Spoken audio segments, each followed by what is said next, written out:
living the adventure, axis of awesome.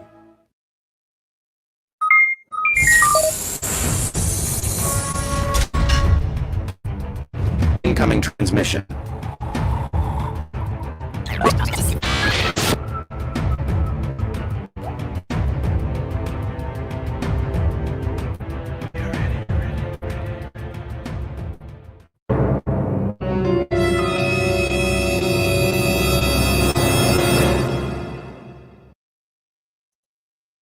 What is up, adventurers?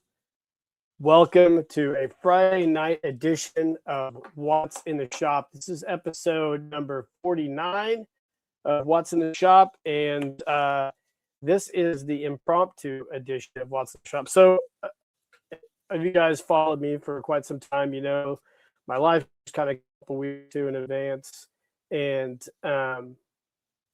we were going to do a live stream yesterday or tomorrow with Action Fan, who's been battling some health issues here lately. We had it all set up, but he got under the weather, messaged me today. I felt terrible about it. I said, dude, don't worry about it. Life happens, get better, and we can always reschedule it. So, like in the world of live streaming, this is the kind of things that happen. This is why it's hard to do live streams. Anybody who does live streams with guests knows that it's really hard to do live streams and whatnot, because sometimes schedules don't line up. Just a lot of stuff happens. And unfortunately or fortunately, you have to kind of deal with it and be prepared for it. So what I usually like to do is I usually like to have, like some shells in the chamber in case that falls through, and I can throw either a video out on Friday or I can come on here and do a live stream. So to just give you guys an idea of how kind of like the sausage is made with my YouTube channel, most of my videos I kind of start laying out what I'm going to do, like either like 18 to 24 months in advance of me dropping them. And how it usually works is there's a lot of my videos that aren't toy reviews. Toy reviews those are just kind of like my fillers, but like the custom projects and the photo stories and all that stuff, that is done well in advance of when you guys see them. For example, the Mystery of the Ice Ape, that story I wrote 2 years ago, I started kind of getting all the stuff ready, getting the outfit sewn, kind of figuring out how it was all going to be done and go down, and obviously needing snow. So there's a certain time of the year you got to do it. So all that just was done in advance. So a lot of my videos, I got to do that. And unfortunately for me, time has become more of an issue than it has been in the past. So I don't have a lot of videos that I want to put out there yet, because a lot of my videos, if you've noticed, I'll do a photo story, then I'll release a video of a custom that I did for the photo story. So it all kind of intertwined together in this web. So it's getting a little bit more difficult to put videos out consistently, because I have a lot of projects going on that require custom work, photo shoots, right weather, so a complex array of things that I have to really get to work out, but it doesn't always work out. So that's kind of why I came up with the live stream idea. Is I wanted to do a live stream every other week, so I wouldn't have to drop a Friday video. So it would kind of be a filler. A Thursday night live stream would be the filler for that week, and then the next week I'd put out a video, and every other week I'd have a live stream. So I started trying to book guests. That's great in a perfect world. And unfortunately, we don't live in a perfect world. And sometimes, like with Jim Egner and the weather situation down in Texas, or Action Fan, his health, you got to kind of be ready for stuff like that and anticipate it. And luckily I anticipated it, because I had a What's in the Shop ready to go. And instead of dropping it as a video, I decided, hey, it's been a while since I've done a live stream, so let's come on here on a Friday night and do a live stream with you guys. So I was really excited to do it. I cleared it with the bosses upstairs. They were cool with it. So here we are. It is a Friday night. What's in the Shop number 49 live stream. I think it's going to be a really dope one too. So everything kind of worked out for the best, because I was really excited to share a lot of this stuff with you guys, and I just said, what the hell, let's do it. Let's jump in the chat real quick. I noticed some guys coming in. You know, Dan DiBiase was gracious enough to message me earlier and say, hey, if you need a guest tonight, let me know. Jump on. Thank you, Dan. I know you're out there in the chat. I really appreciate it. But I found out this morning that he wasn't going to be able to come on. So we did our morning grocery shopping and all that stuff. And I came home and just said, I'm going to do a live stream tonight. So I had the What's in the Shop stuff ready. It took me about an hour to get everything loaded up on here to the live stream. But I really appreciate it, Dan. Thank you for offering that. We'll definitely do a live stream together sometime soon. So we got the Stacy Sig20 out there. Thanks, Stacy, for joining us. Obviously, Robert is getting ready to drop that super awesome Bullet Man video. Brad, greatest collector in the world, is here with us tonight. Oh, nice! All the hard times. I love the Eastbound and Down logo, man. That's great. I love it. Andy and Indy's here tonight. Of course, the great and powerful Dan DiBiase, Mr. Robert Acevedo out there in California. I hope everything's going well for you out there, bro. Let's see. Yep. Ernie's Attic, who's going to be a guest here soon, is here tonight. So, hey, I appreciate everybody tuning in tonight. Hopefully we get some more stragglers. Clear my throat here. Get some more stragglers as we move on through this. I think it's going to be an epic one. So, like always, got a lot of housekeeping issues we're going to go through before we get to the meat and potatoes of this What's in the Shop. So let's get on with it.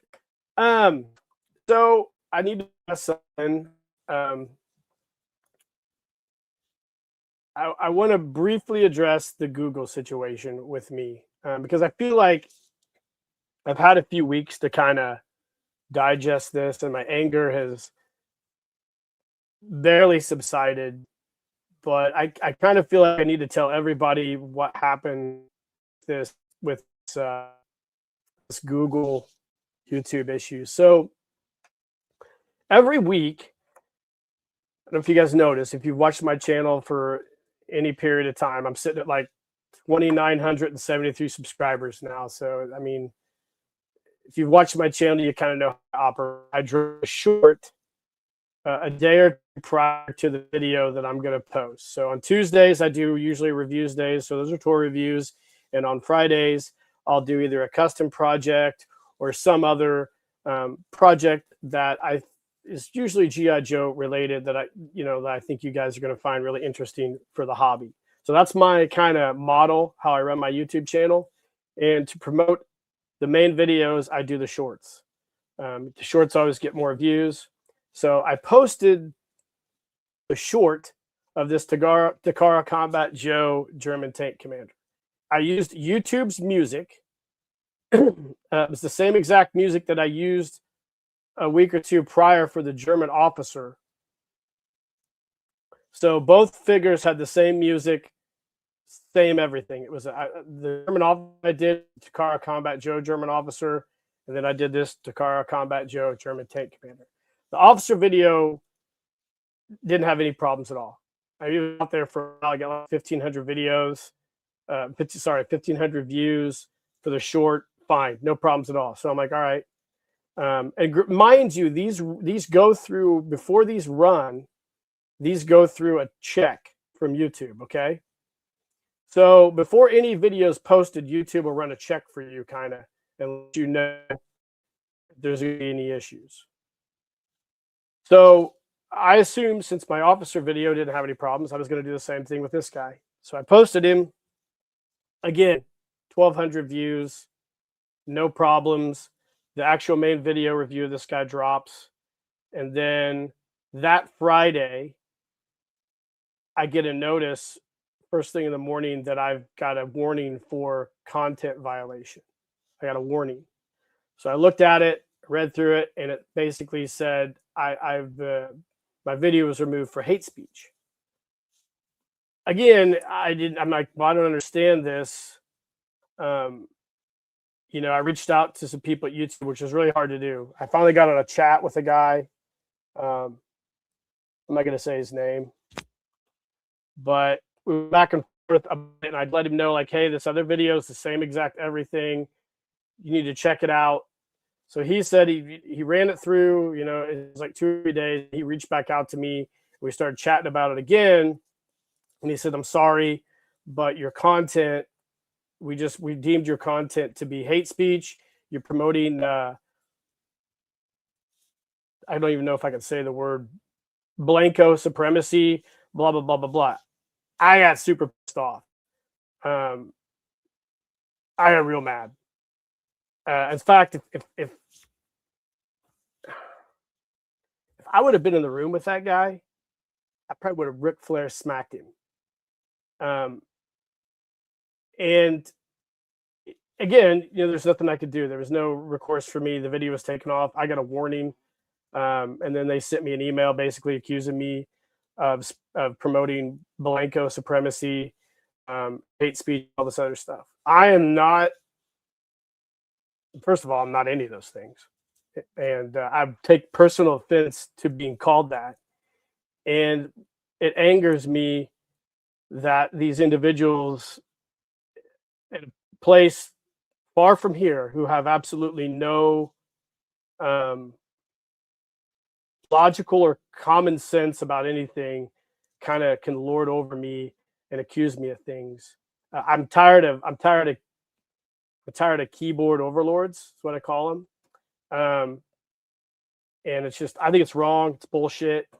So I got a warning against me. So this is the funniest part about it. So they reached back out to me like a week later. And they said, okay, you got a warning, but you can do a 7-question training. And your warning will be removed in 90 days. So I thought it over for a while. And I'm like, fuck that, man. I'm not going to let these guys do that. And I decided to do it. And it was basically forced Marxism. That's what it is. I mean, they run these questions. You have to answer them. If you get them wrong, you have to answer them again and read like a story. It's corporate Marxism. It's a bunch of leftist kids pushing their ideology on you. That's what it is. And anybody who argues with me on that, you're literally out of your mind. You're part of the problem too. It is a forced corporate Marxism. They're trying to get you to groupthink, believe what they believe, which, last time I looked, I live in a free country. And everybody gets to think differently regardless of how terrible it is. You can think whatever you want. I know it's a private company, but the problem is these tech fascists, tech commies, or whatever you want to call them, they're a real problem. And, I've said this a million times. We wouldn't be in the situations we are today as a society if it wasn't for these kids in these tech companies. It's funny, my grandpa fought in World War II. I know Bradshaw's dad was in World War II. They fought legitimate Nazis in World War II, and they knew what that was. And these kids today don't know shit. Anyways, it pisses me off. That's what happened. So I am just taking. I actually took that video was taken down. I took the German officer video down because I already had a warning. I took the stupid Marxist training, which was so stupid. The questions, I should have screenshotted all the questions, but I didn't. But so anyways, that's what happened, and it pisses me off. Still makes me mad, but I'm slowly getting over it. It's wrong. I don't like being called those names by anybody. It really makes me mad. So that's what happened with that. I posted about it on some of my social media sites. I felt kind of like a bitch putting it out there because I don't really like to air my dirty laundry, but I figured I'd let you guys know tonight. That's what all went down. So unfortunately, that's what happens with things in life. Sometimes you can't really control those type of things. You just got to get over it and move on, adapt, and improvise. So that's what I did. So that's what happened with that. So we'll get that out of the way. Hopefully it doesn't happen to any of you guys, because it is. I was really shocked when Adam put out his Iron Maiden video last week. I'm like, oh my God, the cover of that was so spicy. But those kids, man, I tell you, they need punched in the face every once in a while. to let them know what life's really like. So that's it with Google. Google and YouTube. You know, what can I say? Moving on to more positive stuff. So as you guys know, Adam and I, we actually talked on the phone last night. We FaceTimed. Second here.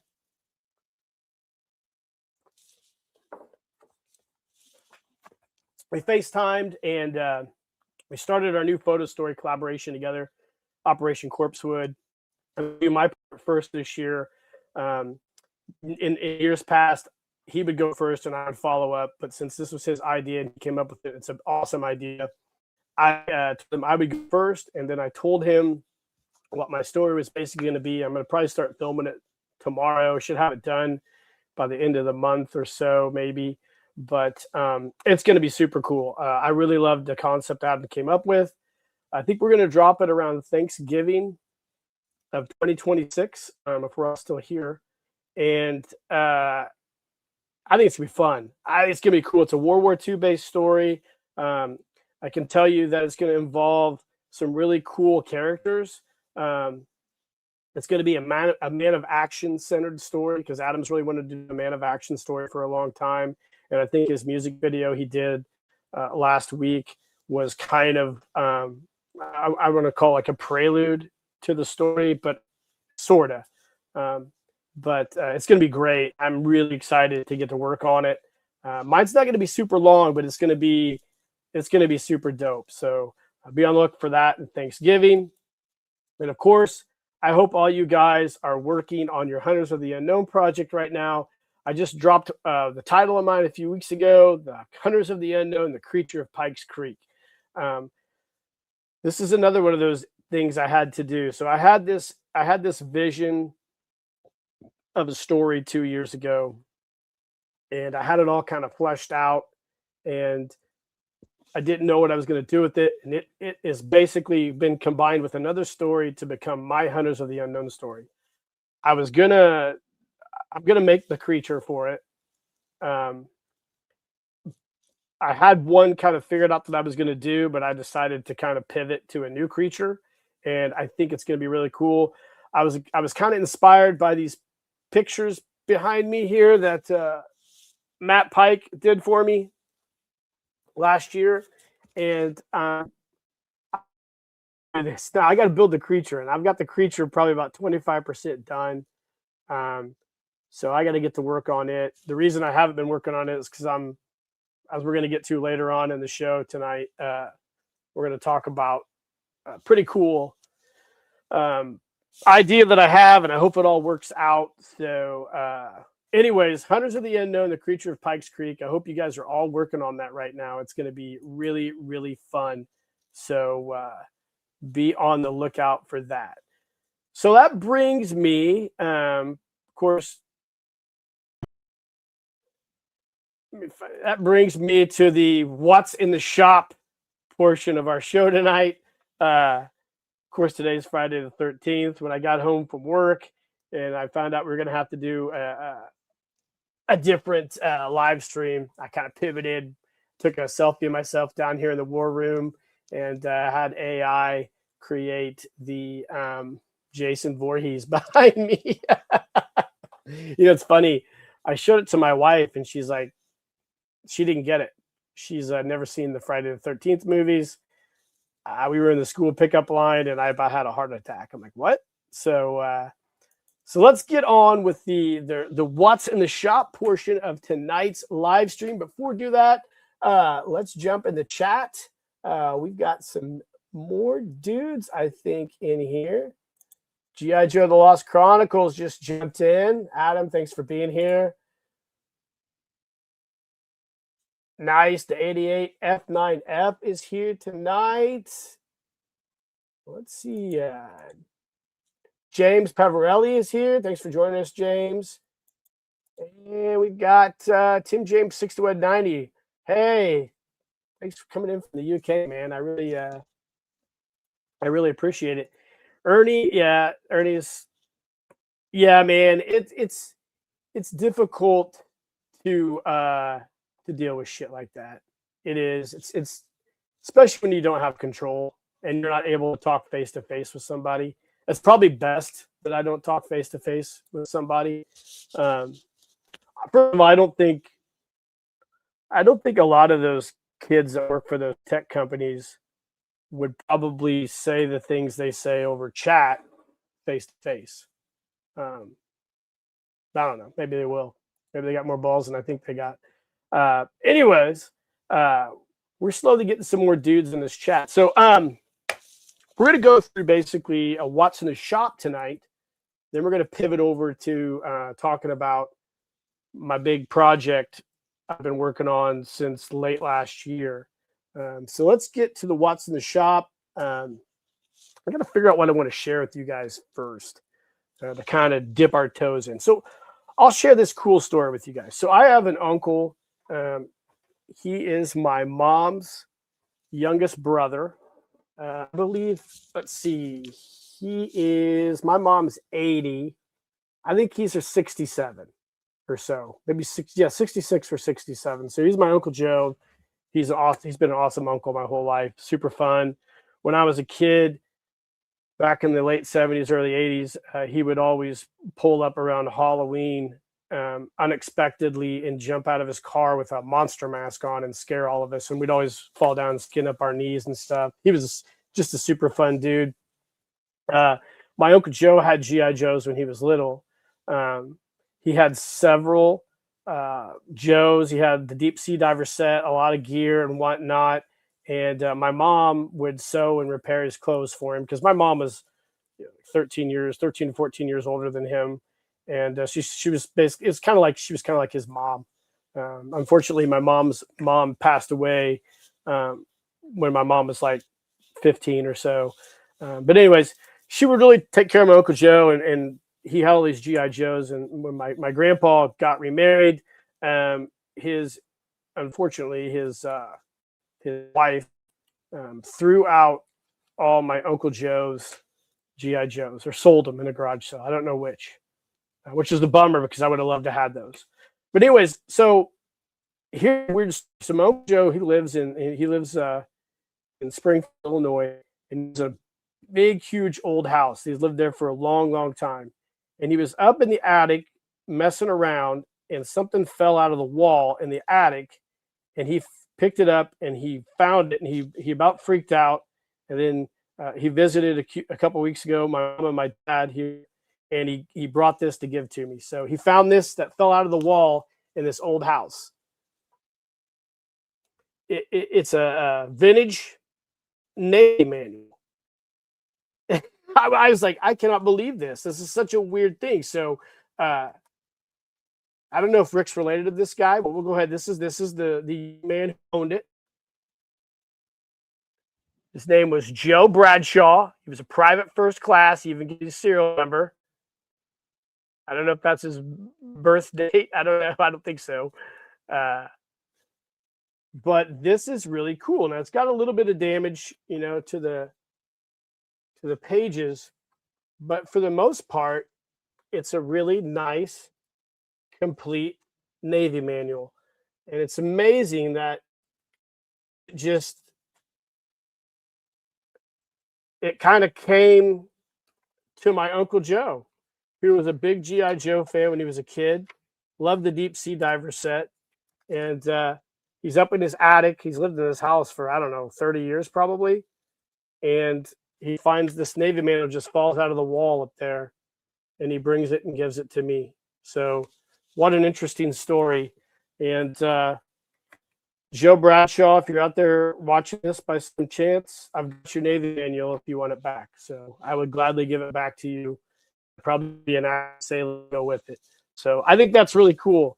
I love history. I love getting stuff like this and seeing the names of the kid owned it, and trying to imagine what he was doing with his G.I. Joes when he was a kid.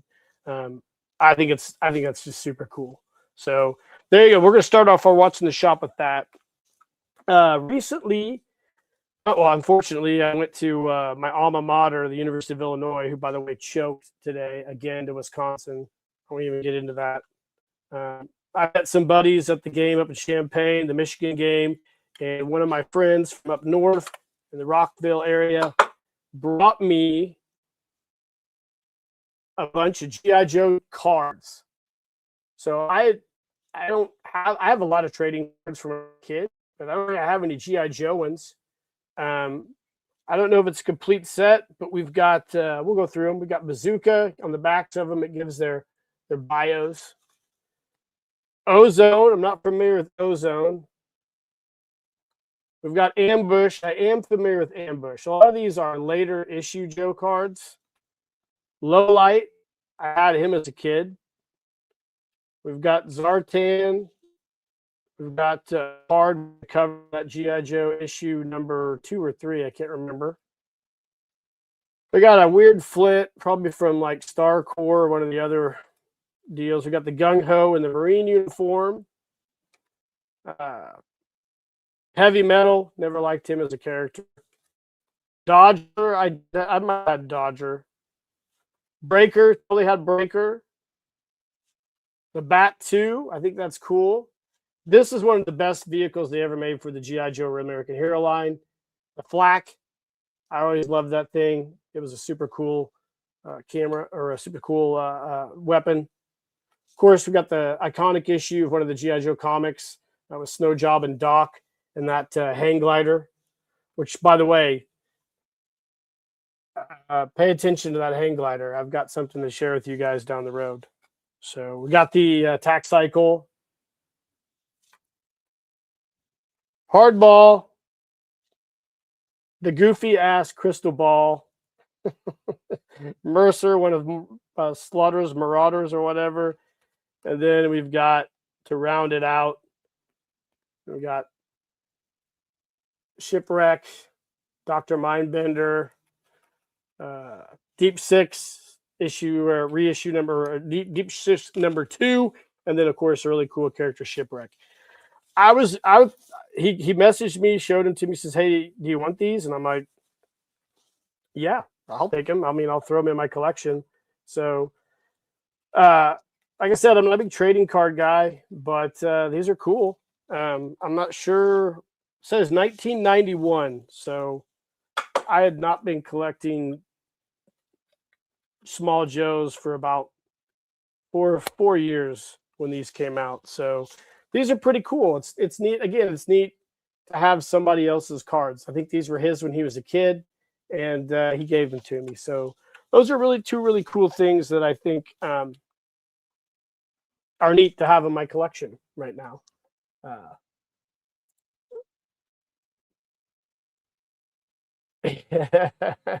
Yeah, that's probably true, Andy. We're looking at the old. Let's catch up on the chat here. Let's see here. Yep, skin knees were great. I got a lot of scars on my knees and hands from being a kid.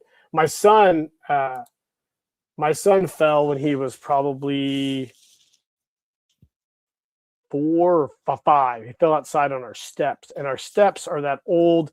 It's almost like a mortar style concrete, so it's almost like it's super abrasive. So he fell and he skinned his elbow up, and he still has a massive scar from it. I mean, it just filleted his elbow. I'm not sure what he did, but it was a great. I wouldn't say great lesson. It was a terrible lesson to learn about trying to keep your balance when you're little. I got a lot of scars on me though. So let's see what else do I want to go through. Oh, so you guys know I'm a huge Masters of the Universe fan.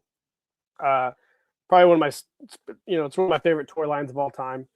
And I've been trying to, excuse me, I've been trying to only get, first of all, Mattel has way too many Masters of the Universe lines. Just way too many. It's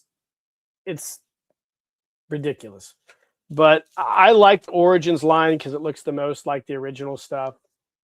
Hate the cartoon collection because I thought the cartoon was just terrible. Talk about emasculating somebody. They did a hell of a job with the cartoon. Just emasculating He-Man. But I've been trying to get a lot of the I've been trying to complete my collection of the original characters that came out in the 80s. So I can't remember what year they stopped producing, like 87 or 88 maybe. But I remember the Rock Lords. So I got the first Rock Lord. I did a review of him, Rock On. They just came out with the second one, which is Stone Dar. I got him as well. We'll put him upstairs in our bin of figures eventually. But I think it's really cool that they've completed the Rock figures. I didn't have these as a kid. I wanted them. I'd kind of been out of Masters of the Universe at that time, but I thought they were super cool. So I just got this from Mattel Creations. I think it's super dope. They've got a couple other figures on there that are also part of the vintage collection. Or not vintage collection, the original collection. I haven't bought them yet. I've just been buying stuff from Japan, so I've been kind of taking a break from Masters of the Universe. But maybe we'll do a review of this guy. I don't know. We will see. Another thing I wanted to share with you guys before we move on to is I've been trying to go through and do a review of all the G.I. Joe Collector Club figures. So all the sets for the conventions. And I went and gotten I have a small area where I keep all my convention stuff. And it's in my house. It's in the main level of my house. It's out of the elements or anything. It doesn't get too much cold, too much hot or anything. And I got all the shit out one day and decided to grab a guy. I'm going to do the review of this guy next. I didn't look through my magazine, but I went ahead and grabbed him. But I'll go ahead and share it with you tonight. I'm still going to do the review of it, but I'll share it with you. I don't know if you guys are familiar with this set. It's one of my favorite ones the club did. This is a secret mission to Dragon Island. So it was a cool set. It was in 2013, and it was another Man of Action set. We'll just kind of briefly show it real quick. Since I got it out, I might as well just share it with you guys. It came with a really dope comic, one of those 70s style comics. Of course, it comes with all the garbage from the Collector Club that makes it exclusive. And then you get these, I hope it's not too shiny to see these. You get these really cool figures here. So you have a villain. This is the first villain, I think, that came with... No, this will be the second villain that came with a Collector Club set. This is Gorman. And then you get the Man of Action in the James Bond-inspired tuxedo. And you get a lot of gear in here, too. Not to give it all away, but I am going to go ahead and do a review of it while I have it down here. It did come with a convention extra figure. I went to the convention that year because it was in Indianapolis, Indiana. I don't know if you went that year, Andy, or not, but it was a good time. I went with my one of my best buddies. He doesn't collect G.I. Joe, but he went with me, and we had a great time. Saw a lot of guys from the Central Illinois G.I. Joe Collector Club there, and got this set. So this is the only time, I've been to two conventions in Springfield and Indianapolis. Both times I decided to, when I bought my convention figure, to check the box to pick up at the convention, and that's where I got this. So super cool. Really good set. So I still read comics from time to time, and I just bought the brand new Thundar the Barbarian series from Dynamite Entertainment. I was on the fence when these came out because no offense, Dynamite Entertainment, I think they're kind of a garbage comic company. I've never liked any of the stuff they've done. I thought a lot of their comic stories have just been not great. They've gotten a lot of properties from the cartoon world, but I love Thundar the Barbarian, so I went ahead and bought him, and I've been pleasantly surprised so far with issue 1 and issue 2, and I think that they're doing a really good job. So if possible, I just shit on Dynamite and also gave him some praise at the same time. And I really like the artists. I think the artists of the covers and even the artist who's doing the actual main comic, they're really trying to capture that Jack Kirby inspired art, which, Jack Kirby, I think, did some of their initial design, I think, for Hanna-Barbera, if I'm correct. I could be wrong on that, but I think he did. So we'll see. Great comic so far. I really enjoy it. And I gotta tell you, if you're not following Conan the Barbarian Official on Facebook or Instagram, you should, and follow them on YouTube. They have great content. I reached out to the kid who does the podcast to try to get him to come on and Watson the Shop. I haven't heard back from him. Who knows if I even sent it to the right person. I'd love to talk Conan with him. I think it'd be great. I'm such a tiny ass show. I doubt anybody would come on my show, especially after I just ripped on Google for about 20 minutes. But I would love to talk Conan with him. Savage Sword of Conan right now is, in my opinion, one of the best things out there. The original stories are amazing. The artwork's amazing, and they're killing it with this. I don't know what to say. It's I'm always looking forward to getting this. I think we're getting ready to be on issue 14. This is issue 12. I've pre-ordered 13 and 14, and I know 13's been delayed because they actually doubled the size of it. It's a really cool video they did the other day on it, so I'm really excited. Just look at the cover artwork of that. Isn't that dope? Wow, super cool, man. I can't tell you enough that you need to be, if you're a fan of Conan the Barbarian, you definitely need to follow them on their social media outlets and follow Robert E. Howard Official too. It's just super cool. Just super cool stuff. They have a really interesting, cool stories about Robert E. Howard. Obviously, you know, he had an unfortunate end to his life. I think in his 30s. You know, mental illness is real, man. But in the time that he was alive, he had some banger creativity and banger stories. So let's see. As far as the What's in the Shop portion, one more thing. So this isn't really like a collectible related stuff, but if you guys watch my channel, if you've watched it for any period of time, you know that I will drop a non-collectible, non-toy related video from time to time. You know, I did when I still drank, I did the Brew 30s, which I really enjoyed doing those. I really enjoyed just sharing the toys, the beers on Brew 30, but I did Brew 30s, and I also do fitness ones from time to time because I won't share a product unless I really think that product works or it's legit. So I don't know if you guys heard me talk last year. Like I would say about this time last year, I developed some of the worst tendonitis in my left elbow. I had some in my right elbow, but this was to the point where I could barely sleep at night because the pain was so bad. You know, it was right up in here. I did everything, right? I did gaucho scraping. I tried cupping. I had my wife do extreme, massage on it. I had my massage therapist do as deep tissue as she could on it, and it would never really alleviate. I was at the point probably last summer where I couldn't even grip those little clamps.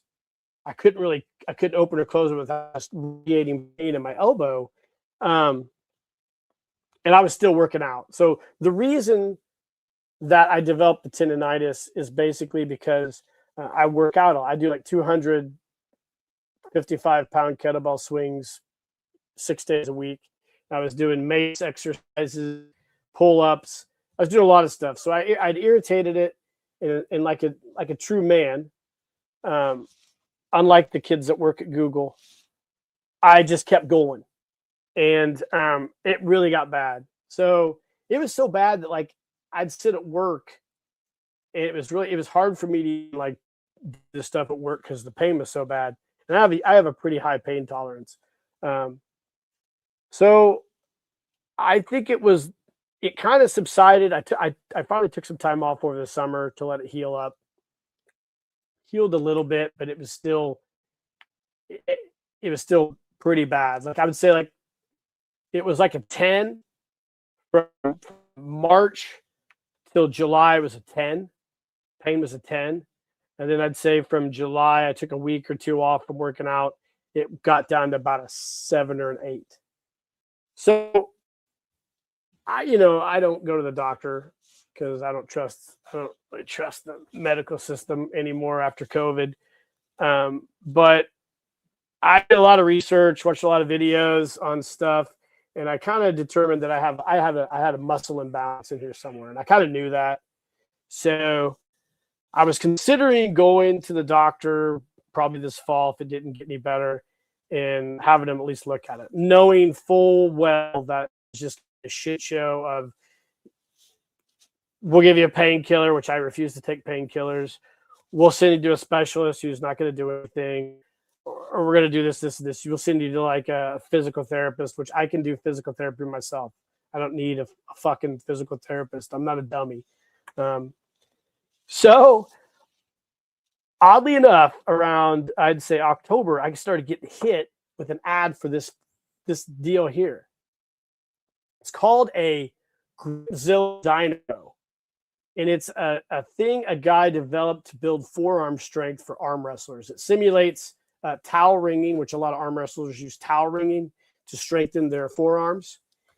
So I paid $100 on Black Friday and bought this fucking thing, and I started doing it for 8 minutes every day at the beginning of the year.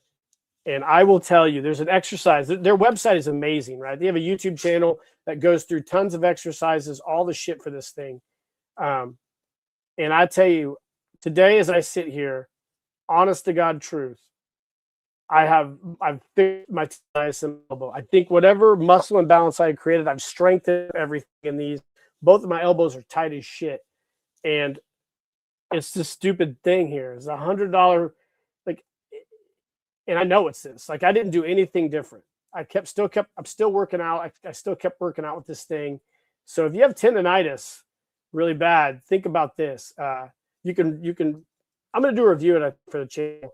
You can adjust the tension and everything, but this thing's amazing. It fixed my tendonitis. I was really considering going to see a guy out, going and getting some platelet-rich plasma. I was even thinking about going down to Colombia, where my brother is, and going to the stem cell clinic down there and paying like $3,500 to get injections in my elbow. But I got this baby, and this is my last-ditch effort. And this thing it does look like a lightsaber, Robert. You're right. This thing's heavy as shit too. It's metal, but it's awesome. Like you go through these exercises and you just like simulate all these things, and I have no pain in my elbow anymore, and shocking. So I guess what I'm trying to tell everybody is, if you're having problems, don't give up. There's a solution out there somewhere that does not involve pharmaceuticals or most of the time surgery. You just got to find the right remedy. And I will tell you, I am 100% proof of that. So I've had a lot of injuries, doing a lot of things that I've fixed with yoga, diet, exercise, and trying to find different modalities that address muscle imbalances in my body. So that's my 2 cents on that. I think that tool is worth the $100 that I paid for it. So cool. So let's move on to the next portion. Let's go through my list here. I think I've got a lot of my stuff covered here. Let's go on to the next portion of our show, and that is my Skunk Works custom shop. So for those of you guys out there, I have been kind of dreaming of doing something like this for a few years now. Basically, I wanted to get off of putting stuff on eBay because, one thing, the fees are just terrible. I don't like eBay at all, and I know a lot of people don't like Evil Bay, as they call it. And kind of like my dream to get my channel kind of big enough to where I could kind of just put stuff out on my Facebook page, which is kind of an issue because I know a lot of people don't have Facebook. So when I first started thinking about this concept, um, I almost was just going to do like a newsletter. I was going to like announce this on my YouTube channel and say, send me an email and I'll create a newsletter and put all the stuff I have available and just email it to everybody. And I still may do that because I know a lot of people don't like Facebook, and rightly so. The only reason I have Facebook is to share memes talking shit about the government and use my Skunk Works custom shop. So that's what I usually do with my Facebook page, which isn't the popular, but that's okay. I wanted to do this here. So the idea behind this is I was just going to kind of copy what Matt Watch Customs did. I really liked his setup that he did, and try it out on Facebook and see how it's going to work. My idea is to, if you've been on my Facebook page, then I've pinned it to the top of my page, this logo here, and I'm just going to have all the gear stuff I've made or have available in the comment section, and we'll see how that goes. I think it's going to go okay. We'll see. I know a lot of people don't have Facebook, and I might be irritated by that. And unfortunately, there's no really easy way to sell stuff. There's no perfect way in this world because everybody makes things so difficult. But that right now is what we're going to do. So tonight, I wanted to share some gear and stuff that I've got. I'm going to drop on there. I'm going to drop things quarterly, I think, or try to do quarterly or bi-quarterly. Basically make a bunch of stuff, drop it. So basically the last part of this last year and the early part of this year, I've just been doing a bunch of projects. Unfortunately, my 3D printer finally went kaput, and it's so old I can't get replacement parts for it. So my nephew went ahead and bought a new printer, so he's learning to use it right now, and then we've got some other stuff to finish. But I'll go ahead tonight and share a lot of stuff with you guys. So the idea was to basically do a big What's in the Shop Friday video and share everything here in the next few weeks. I probably still will do that, but since Action Fan got under the weather, I decided to just kind of fast track and share with you guys all the stuff I've kind of got made so far that you may or may not be interested in. So let's get rolling here. What do you guys say? Let's jump in the comments. Yeah, I know, Ernie. It's training. You know, James, I did used to do circuit training. I've done a lot of different stuff as far as training goes. I think when I moved into my late 40s, I bought a kettlebell, and I really love kettlebells. I think kettlebells are the most versatile tool you can buy for fitness. I'm a big fan of Pavel Tetslini's books, Sinister Kettlebell Training. They're great. So I'm a big kettlebell guy. I love them. Yeah. Action Joe Figs. Yeah, we'll see how mine works. Maybe you can use the same model that I'm using. Shiba Pete.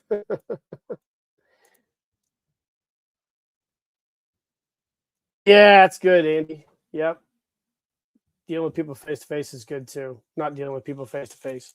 So let's get rolling on what all I got. The first thing I wanted to share with you guys is something I've been working on. I don't even know if I'll make these available for people, but I did kind of want to show you guys something you can do. So let's see here. I'm going to pull in a picture here.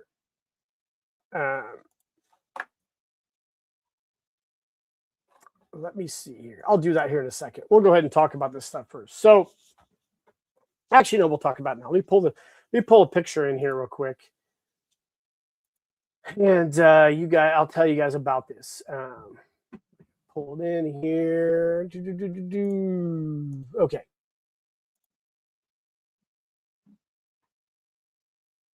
I think it pulled it in. Did it pull it in? Let me try it again. Hold on here. I'm having some issues tonight with StreamYard. It's kind of sucking ass, but that's okay. If this doesn't pull it in now, we'll wait a few minutes and try to pull it in. We'll see. No, it's not going to pull it in for me. So the first thing I wanted to share with you guys tonight, Pulsar. So you guys are aware, Toy Polloi did a really cool video of making replacement Pulsar discs. I really enjoyed that video. And when I first got my 3D printer from my nephew, one of the first things I did was I made some replacement Pulsar discs. I made them out of clear filament. Of course, you can't capture that monochromatic feel of the original Pulsar disc, but that's okay because a lot of this stuff's just for show anyway. So I started making the Pulsar discs again. And one of the cool things that I did, and this is one of the cool things I think you can do with AI. So I uploaded those original disc images and I asked ChatGPT to make, I basically entered in all the parameters. I said, are you aware of the action figure Pulsar? It gives me a whole bio of him. And then I said, are you aware of the mission discs? Whole correspondence there. And I said, and I uploaded the picture of the mission discs and I said, create me 3 new decals for my mission discs inspired by the original ones. So I got these. I thought these are cool, right? So I did that a couple different times. And I ended up making a few different images. And I printed off some of those discs. And then I just put them on clear plastic discs. 3D printed that will pop right in Pulsar's head like so. So I created some new mission discs. I know a lot of people have Pulsars with the mission discs missing. So it's kind of something I started toying around with when it came to using just AI in general to make images, because I thought it was fascinating to. Here's one of the original Pulsar disc decals I had. I made a disc of it.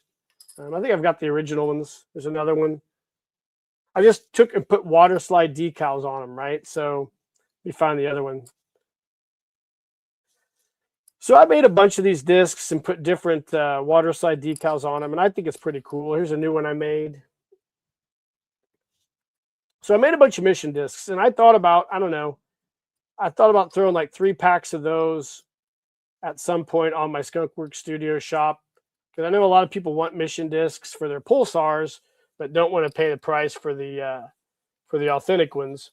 But I thought that's something that's neat. This is something you could do yourself too. You don't have to buy anything off me or get anything off me. You can easily use ChatGPT or Grok or Gemini to create your images, which is what I was trying to upload for you guys.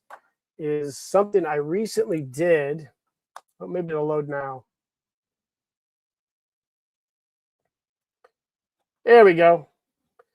So you guys are hopefully aware. By the way, Andy and Indy has some really great reproduction Adventure Team camouflage on the Spoonflower. I just had an outfit sewn out of it. I haven't sent a picture to Andy yet. I'm going to wait till it's completely done, but it looks dope as shit. So if you guys are wanting some fabric for your Adventure Team that looks basically just like the old stuff, Andy has a Spoonflower page that you can get that from. So if you guys are familiar with one of the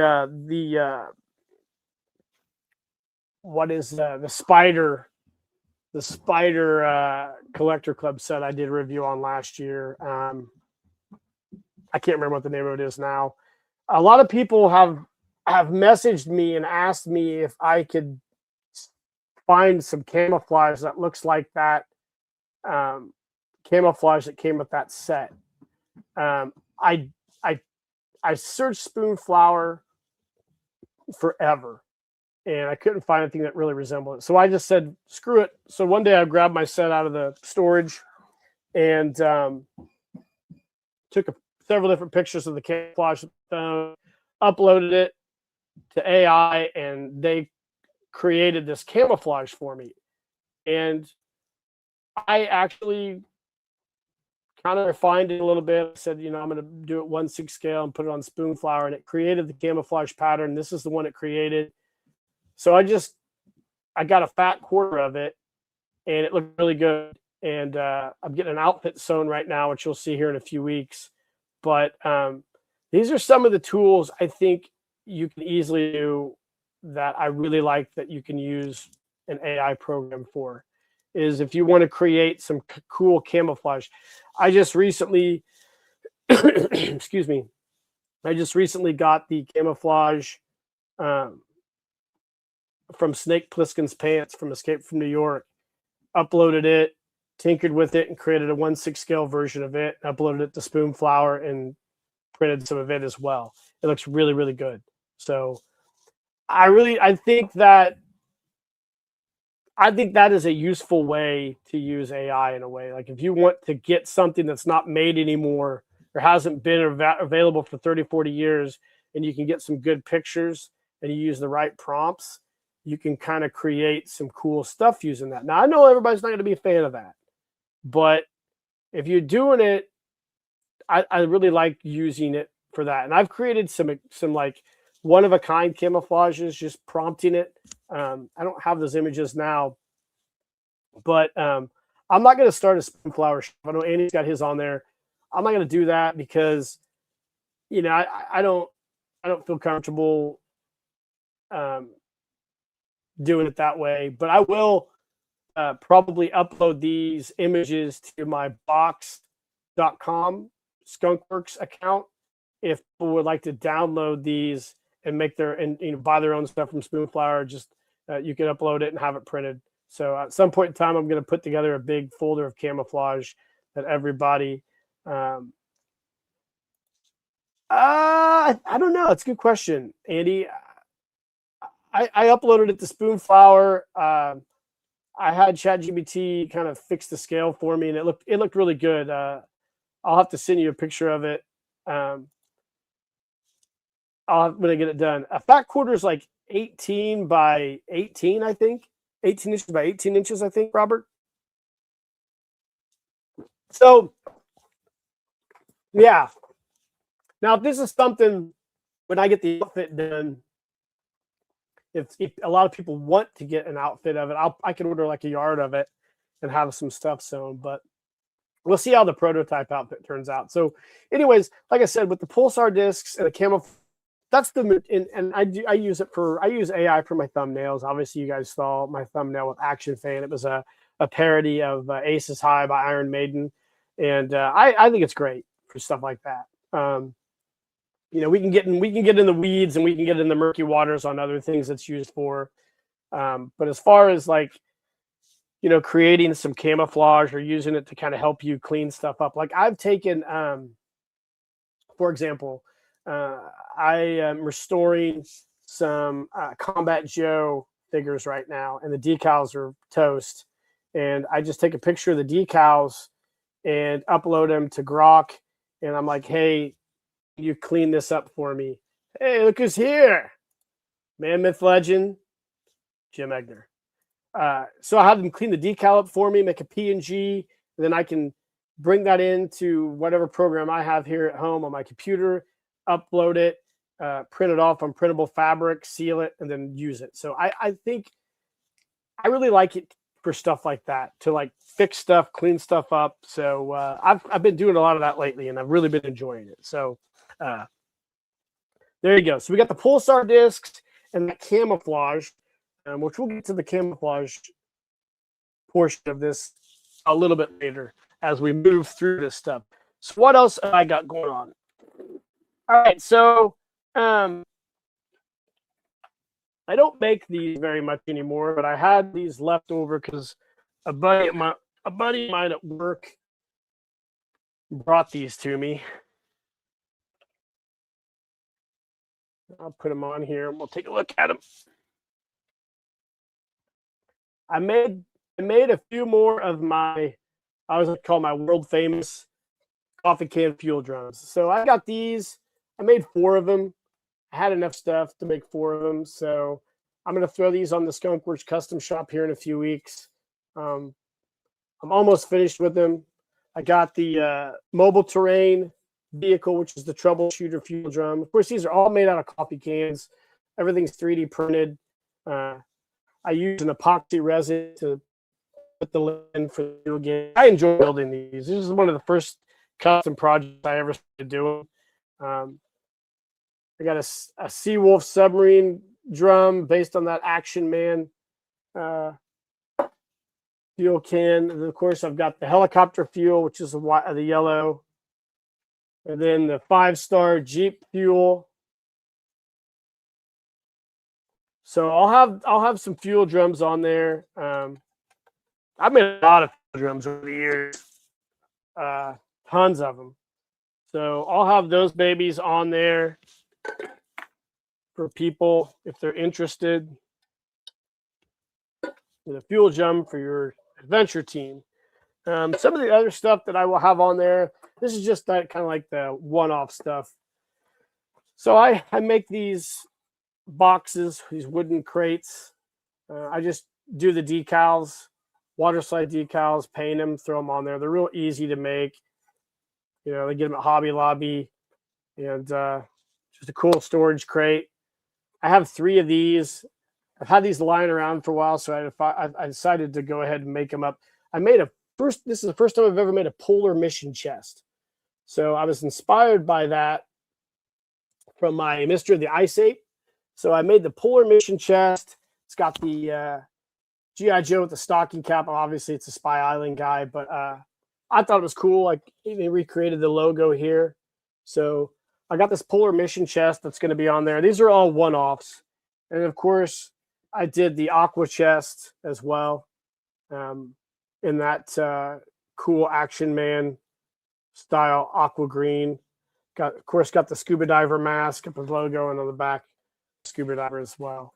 So yeah, I enjoy making stuff like this. This is just kind of cool storage boxes. I've made these for years, and they've always sold well. People love them. They love to use them for storage.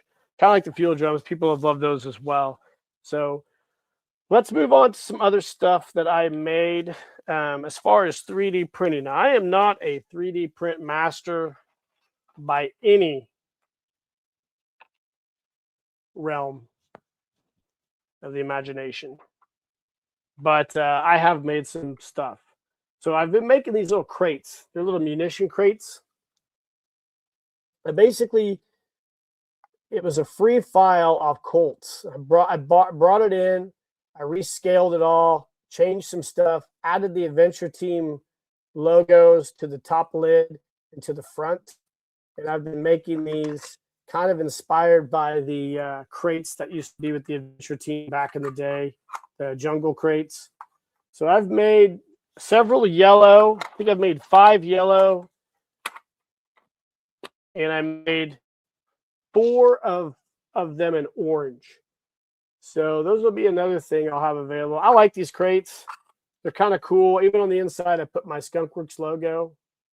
I started kind of figuring out Tinkercad late in 2024. So then I started getting fancy. So this is fancy for me. This is not fancy for Sean Huckster or Jim Egner. It's not fancy at all. Or probably Cos Becerra. Not fancy for any of those guys. But I got these. So I'll have like 11 of these available. Now, I had white ones I'm working on. Can't really see it because of the glare, but I have polar ones, but my printer went out, so I got to print the lids. I don't have lids printed for these or handles. So as soon as my nephew gets his bamboo printer figured out, we'll start making lids for these as well, and probably put those out too. You know, I was doing the Mystery of the Ice Ape this last a month or 2 ago, and I kind of was doing all this at the same time, so I got inspired to make some polar gear. So you're gonna see some polar heavy stuff with this drop, which unfortunately it's gonna come right when spring summer's getting here. So which brings me to some other 3D printed stuff. So I recently recreated that Action Man snowshoe ski is what I call it. So I've got several of these actually printed and ready to drop. My original goal was to print ski poles for these, but it's not going to happen because the printer issues are just going to make it impossible for me to do it. So I am going to drop the snowshoes. So I've got probably 5 pair of these. These are really cool, actually. If you guys have never seen the Action Man snowshoe ski that came with one of their special team sets, they're super dope. So I have a bunch of white polar ones, and then I have a few of my prototype ones I did like I call them like aluminum. So you'll have those that come with a rubber band to mount them to your GI Joe boots. So they'll fit all your GI Joe boots, and I think that's going to be super exciting as well. I had a ski pole that I designed that fits on a bamboo skewer. And I had it all figured out, but I don't have. I have like 5 of these in white printed, but I was going to do the handles in black and then attach the bamboo skewer and then put the elastic in the handles and put those with the snowshoe skis. But I'm not going to be able to probably, so I might just make ski poles separate at some point in time. But we'll see. But this is bamboo skewers you get at Walmart, and you cut them to length and glue this stuff on. So I thought that was pretty cool. So I did that as well. So I'm going to have those that drop on there. And then I recreated the Action Man almost exactly. This is an almost exact match. I've got to send some of these to Andy and Indy because I promised I would send some to him. He bought a few off me before I had the design really figured out. But I got these, and I'm going to have these available too. These are super cool. If you're not familiar with these are dope. I love these. I love this grappling hook for Action Man. So, yeah, these are cool. So I think I printed off like a dozen of these.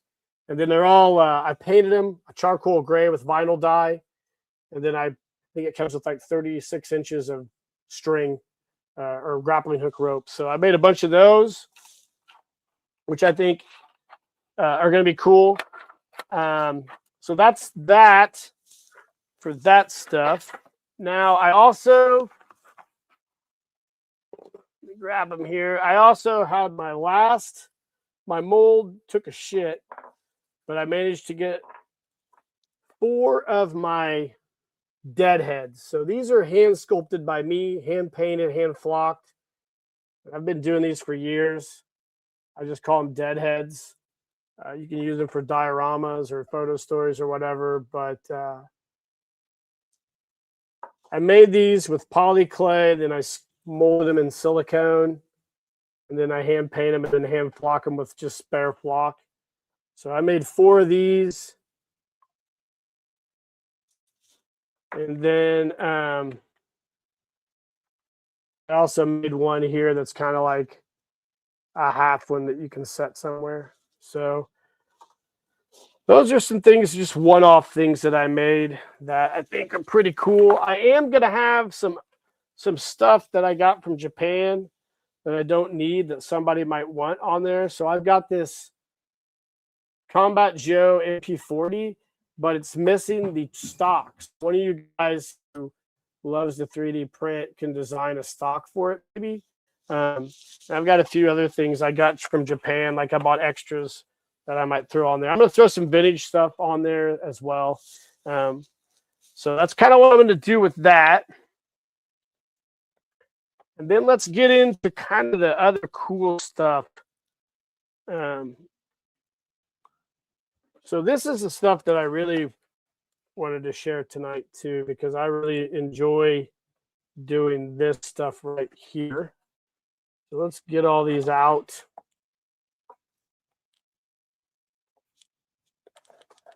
Bear with me.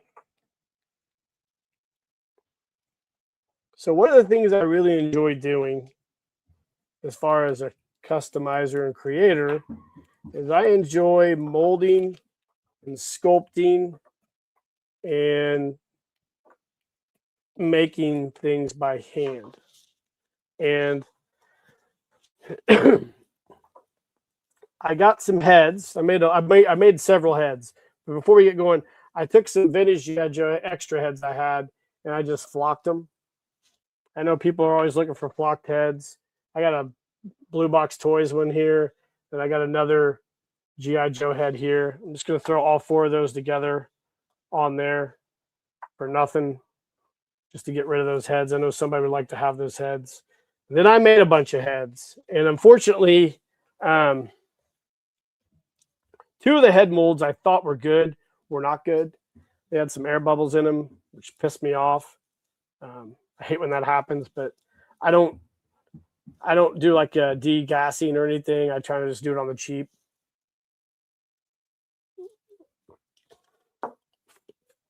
So, first head I made, my last time I'm going to make this head too, my Cruel head. So this is just like a Halloween blow mold skull I had. I molded it, cast it, and then I 3D printed a neck post for it and just hand painted it. I think the eyes turned out cool on this. So this will be the last time I make this. So I got one of these. I got rid of the mold. So, and then I have this cool head that I did. This is a one-off head. This is like a failed casting. I didn't want to throw it away, so I created this guy. So this is Joe Ghoul. That's what I'm calling him.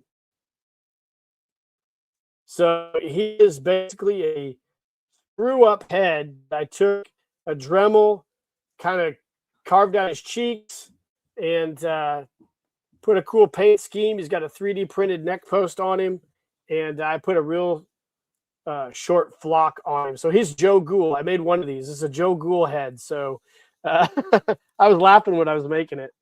It actually made my wife laugh too. So now let's get into the guys that I really enjoy making. So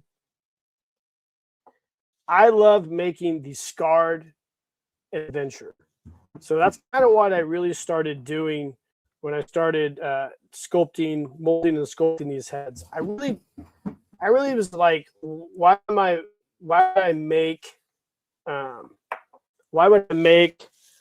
a reproduction head and just paint a reproduction head when guys can get them on eBay and do whatever? So I'm like, I gotta spice them up a little bit and make something unique about these head sculpts. So it was a couple years ago, I think I did a video on molding and casting G.I. Joe heads. And I think in one of those videos, I decided to put a scar on them.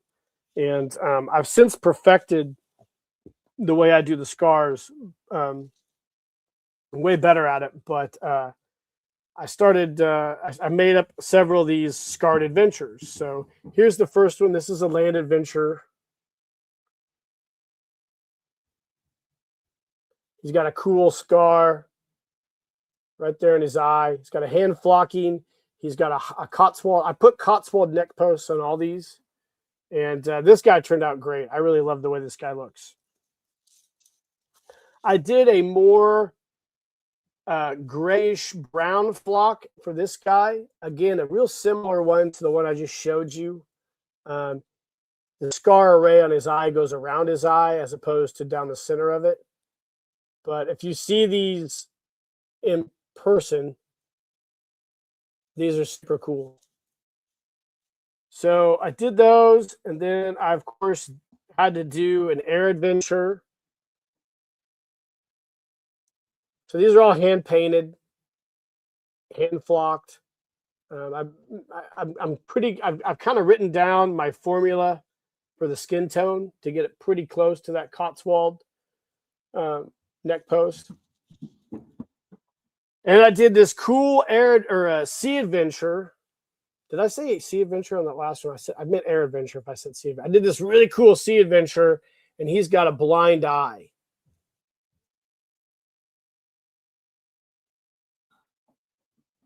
Oh, that was cool.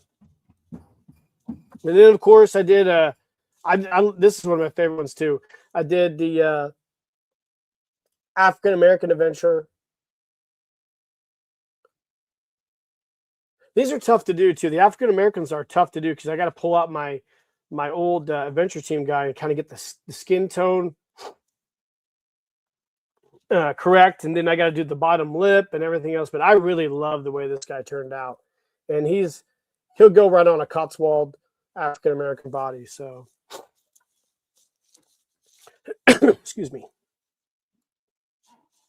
let's see. Okay, then I decided to do a really cool Mike Power. So I did the Mike Power. And he has a water slide decal eye, and he's got a LED lens. Now the light doesn't work obviously, but I put an LED lens in his eye, and then I put a real short flock on him. So he doesn't have the same millimeter. I think it's like 2 millimeter for these guys. I think this is like a 1 millimeter or whatever. I can't remember what it is. It's a real thin flocking. So I did that for this guy, and I really love the way he turned out. This is a cool figure. It looked good on one of those Cotswold Cybernetic Explorer bodies. So I didn't stop there. I decided to do a couple of those Classic Collection Modern Adventure team heads and mount those to the Cotswold neck posts. I think they turned out really well too. And they have water slide decal eyes as well to make them look a little more realistic. And then I did this guy.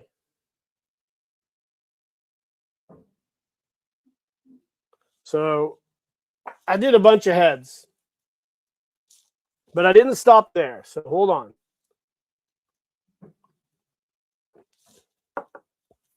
Thanks for everybody for still sticking with me here. This has been an hour and 15 minutes, I think. I didn't stop there. So when I dropped my crosshairs video, I know a lot of people were excited about that Golgo 13 figure from Japan. Those are hard to come by.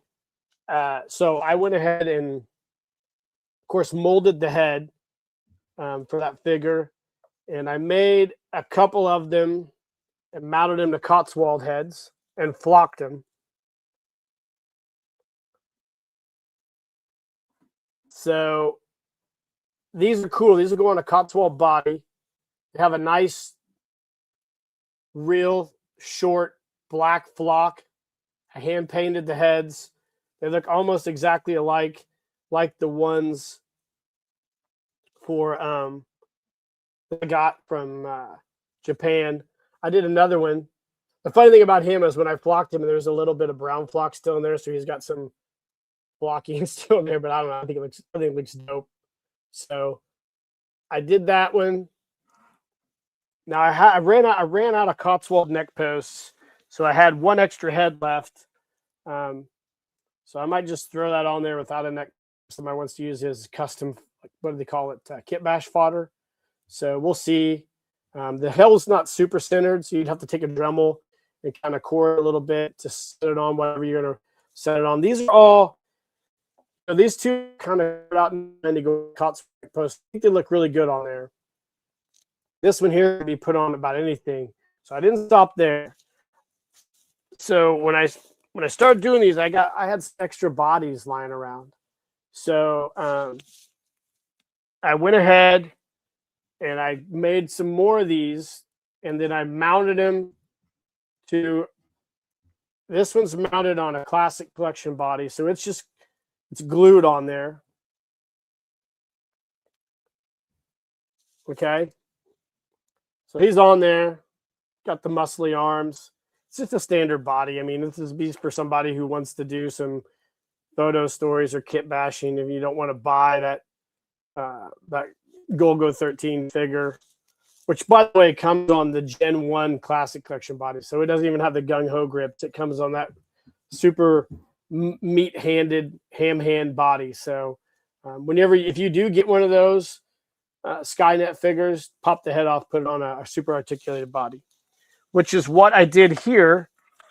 I had a super articulated body I got for another project, but I had to repair the arm. So the arm had a crack in it. So I actually took some styrene and fixed it. And then I'm going to go ahead and weld a ring in there. So it's going to be fixed. You're never going to see it. I mean, nobody puts these guys with their shirts off anyway. But this is on a super articulated body, which is in great shape aside for that one portion. So I think that's cool. That would be a cool figure. And then I actually mounted the head to the body as well. And then the third one I thought was a really interesting one. So this is when I had to change the paint scheme of the face to kind of match the body. But I mounted him to one of those formative soldier of the world super articulated bodies. And these bodies are tall. Like these things are super tall compared to a classic collection or vintage body. I thought that was cool too, because Golgo 13 is a big guy. So I went ahead and adjusted the skin tone and mounted him to a formative soldiers of the world super articulated body, which I think if you were going to buy like aftermarket clothes from China, like a suit and everything, it's probably going to fit better on this body to begin with than your Hasbro bodies probably. And he almost has that Golgo 13 figure with this. He's got the big broad chest. If you've ever watched the cartoon, you know what I'm talking about. I know Robert out there has. So I made 3 of those, just one-off bodies. And that is everything that is everything gear-wise, or not gear, I guess gear and custom-wise that I made that I'm going to be dropping. Which brings me to the next portion, the clothing portion. So I'll throw a picture up here. Right now, Erin Shear is at home sewing her lights out. I bought a bunch of fabric, and never mind the salt and pepper shaker up there in the top corner looked like a couple dicks. I just noticed that. I don't know why I see dicks. I'm like the kid in Superbad. Hope you guys laughed at that. But she's sewing her lights out right now. We have a lot of stuff coming. I bought some yards of fabric last year when Spoonfire had they had a 50% off sale last year. And I bought a few yards of a few different fabrics to make outfits available for a lot of you guys who would like to have some custom outfits. So she is sewing as we do a live stream tonight. So shout out to her. When I do that big What's in the Shop with all this stuff, I should have all the clothing ready to show you guys. So you see the tiger pattern from the convention set there.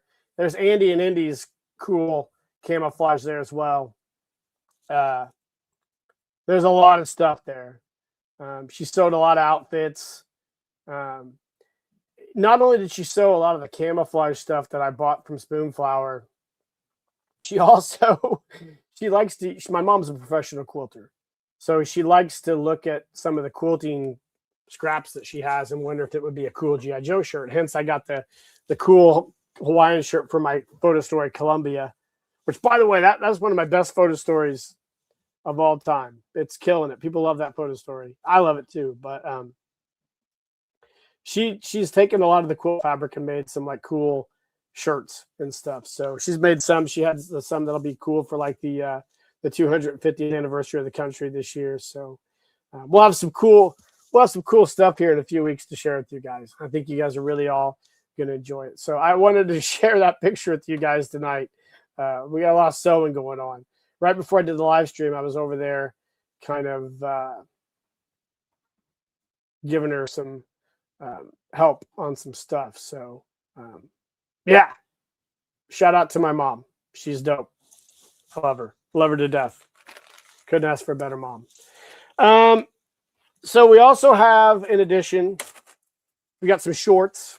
So we got several pairs of these. When I did that Green Beret set, I had a bunch of the fabric left over. All she made me out of that fat quarter was a dickie. So she's like, what do you want me to do with the rest? I said, just make shorts. So I got a bunch of these frog skin shorts. Got a whole bag full of those. So those will be on there as well, short sets. I got a couple pairs of shorts left over from last year's kind of drop. I got a set of tan shorts and a set of this really cool camouflage here. So those two will be on there. And then we went ahead when I was doing that Dickie project for the Green Beret, I took a Green Beret Dickie over a vintage one, and I had my mom took a bunch of scrap fabric and I said, "Hey, can you recreate this?" And she's like, "Oh, she's like, these are super easy to sew." So she didn't do all the fabric I took her. She's like, "Let me just sew a few, and you can see how they do." So um, I did some with that really cool camo. I got this one here. I got my new Adventure Team camouflage. That's a Dickie.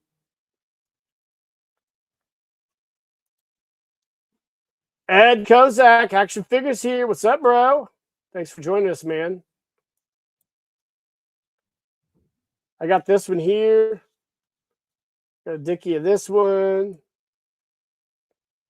Did that chocolate chip camo here. I got this. I really like this camo too. So I did a couple Dickies of that.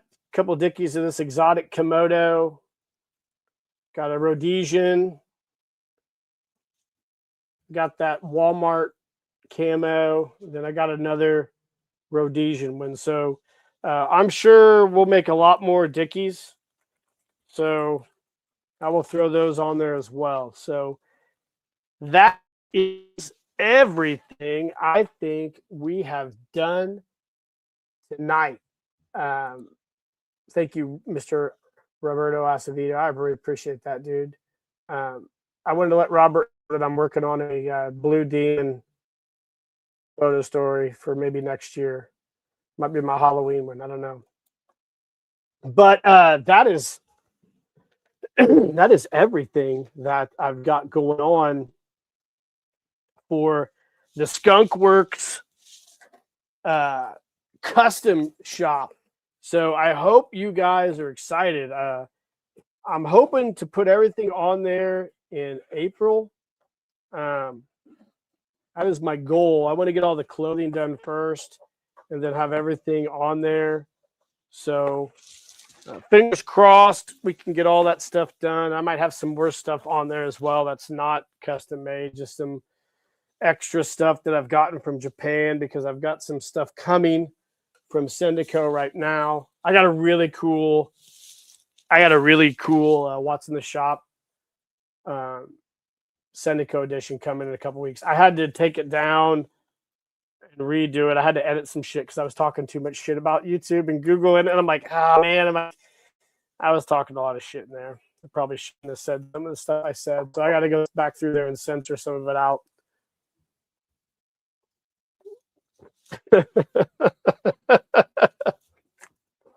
Unbelievable.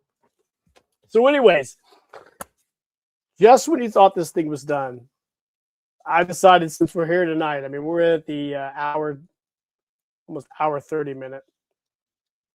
Let's go ahead. Let's wrap this thing up with a top 5. All right. I don't think I've done this one yet. I don't think I have. I had to go back through all my videos and make sure. Oh, and the Super Joe leotard. Is that for your Bullet Man? I wouldn't even do the leotard, Andy. I'd come up with a brand new design. Get a hold of Robert out there, Max Sog. He's got a Bullet Man video dropping. He can probably hook you up with a cool new Bullet Man design. I'm really excited to see that.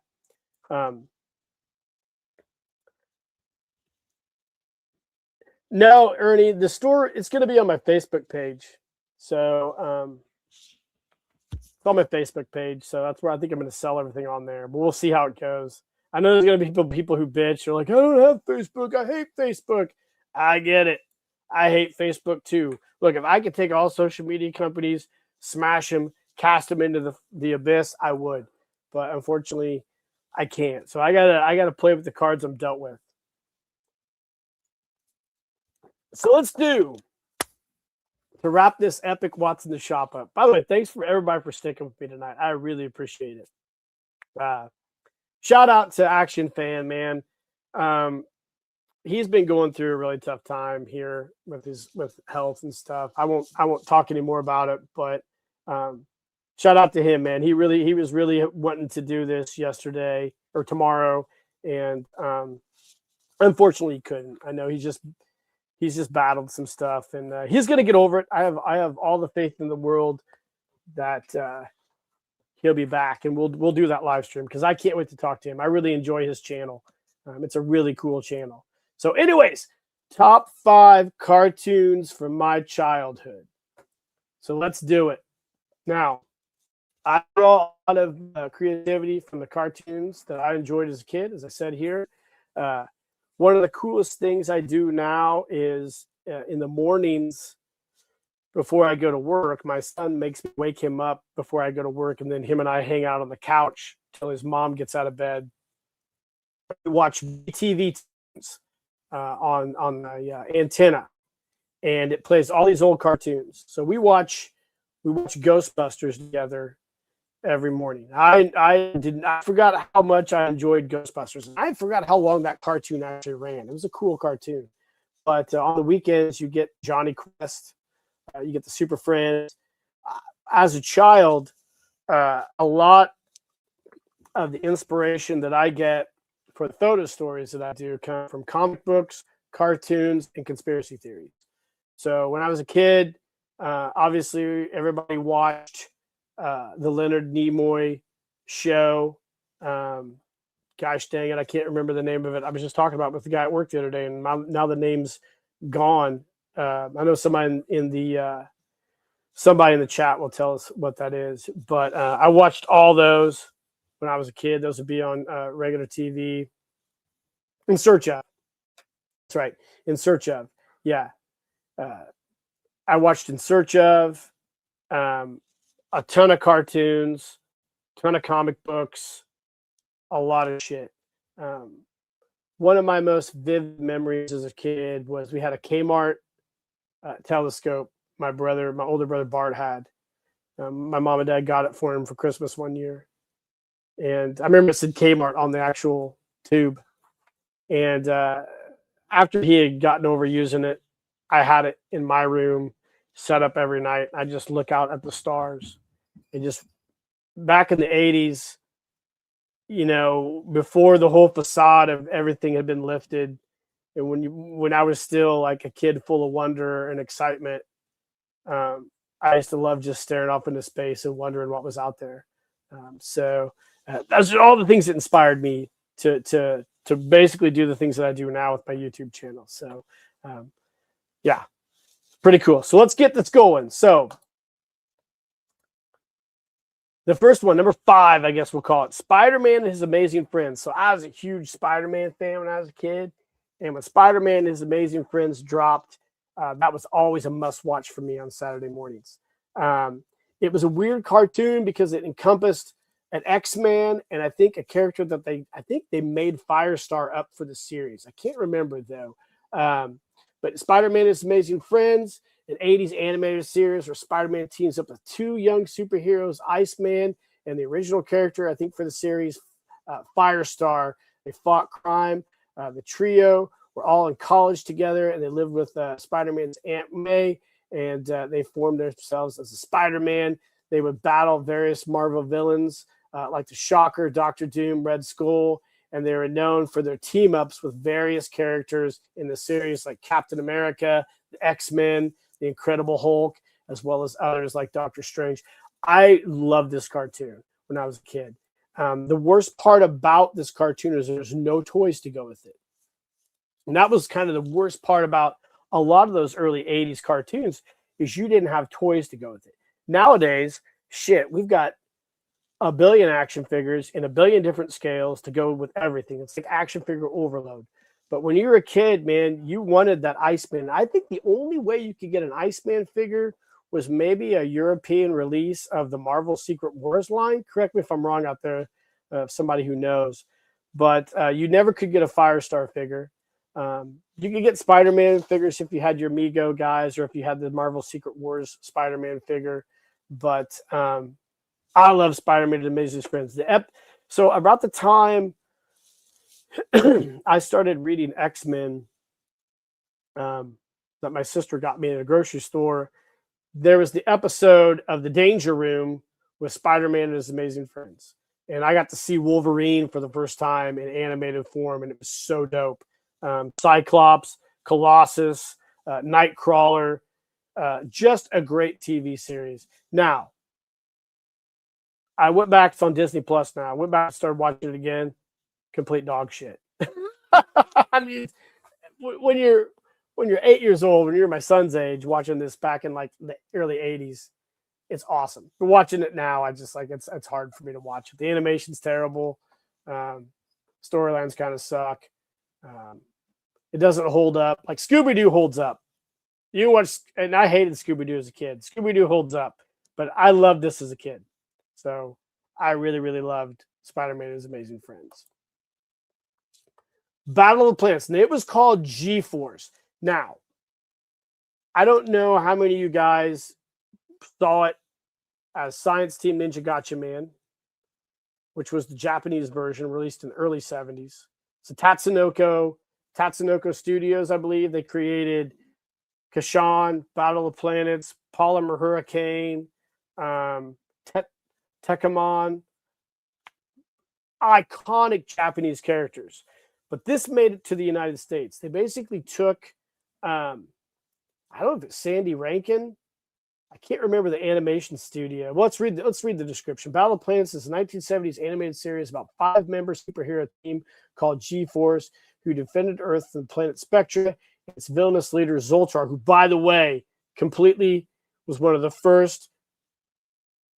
I think before the dude from Rocky Picture Horror Show, he was the first transsexual.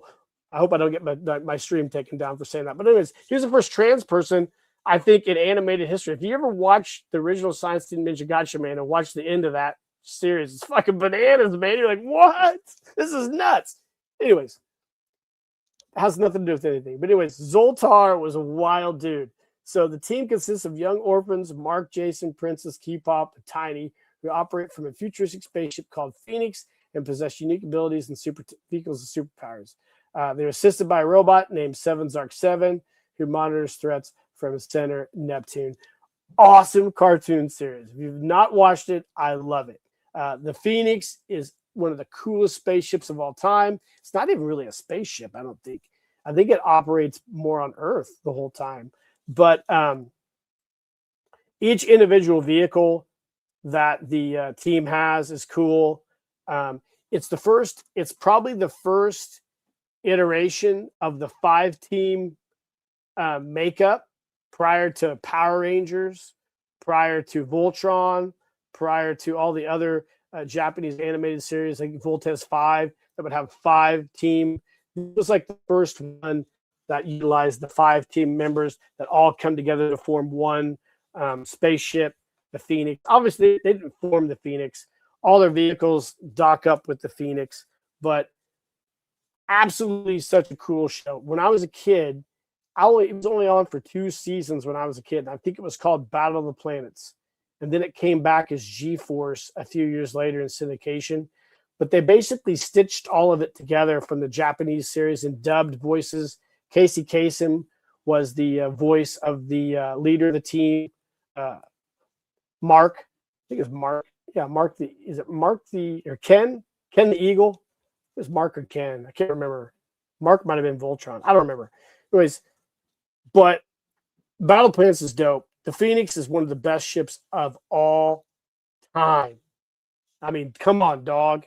The Phoenix is super awesome. I loved it.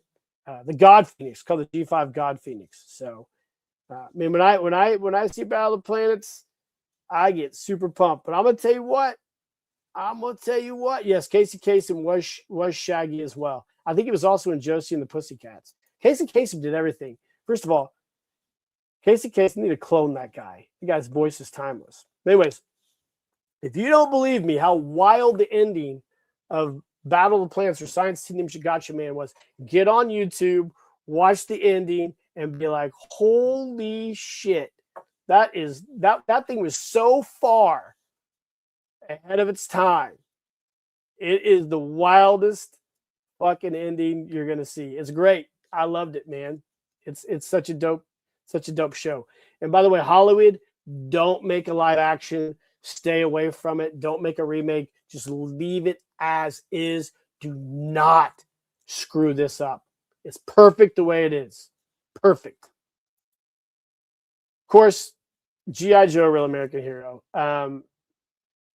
course, I'm a huge G.I. Joe fan. I loved American Hero when I was a kid. I loved Adventure Team. When the first cartoons for the comic book and action figures started to drop on TV, it's a great setup for the actual cartoon. I liked the cartoon as a kid way better than Masters of the Universe. It was really cool. The very first cartoon, the miniseries, I think they talked about the Weather Dominator, was a really cool one. I always thought that the Goliath guy that Duke fought at Cobra headquarters reminded me kind of like what an intruder should have been prior to the Super Joe storyline. But G.I. Joe Real American Hero was an animated series about an elite free world counter-terrorist unit, G.I. Joe, fighting the evil Cobra organization, a terrorist group bent on world domination. Each episode featured a Cobra plot, often involving a diabolical invention or scheme, which the Joes must stop using their diverse specializations and unique arsenal of vehicles and gadgets. I think that's a little bit, I think that's pushing it a little bit. Key elements include a rivalry between G.I. Joe team and Cobra's ranks of characters like Cobra Commander, Destro, and Baroness, and the show's popularity from its tie-in to the popular toy line. Yeah, I mean, it's an iconic cartoon. The intro to the cartoon is still one of the coolest intros of all time, when everybody's got the jetpacks shooting past the Statue of Liberty. That is one of the best cartoon intros ever. I still like watching that. I'm like, if I want to get pumped up, I'll pop that intro on and be like, this intro is dope as shit. You know, G.I. Joe, Real American Hero is a cool concept. I mean,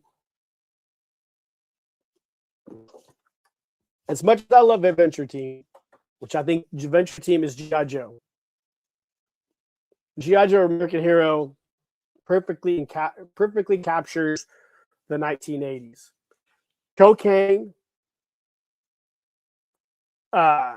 illegal gun running, cartels, illegal military operations, cheesy movies, terrible music, which is awesome music. I mean, the hair bands are awesome, even though some of them are terrible. But G.I. Joe American Hero is so 80s, it's not even funny. So I love it. I love it all. What's they say? Manufactured so right. Yeah. Vern's jumping in. Man, what's going on, Vern? Thanks for jumping in, buddy. Yeah, so G.I. Joe Real American Hero is probably, I mean, I love that cartoon as a kid. I mean, I watched it every day after school. It was super awesome. And then Thundar the Barbarian, dude, I gotta tell you, I talked about the comic tonight. When I was a kid, when you were a skinny little sickly kid like I was, because I was like the youngest of 5 kids, I was sick a lot when I was little. I had like pneumonia twice. You just kind of gravitated towards strong male characters. I always did. Like, I loved Conan. My dad took me to see, if you guys watched one of my live streams where my dad took me to see Conan the Barbarian. I think I was my son's age.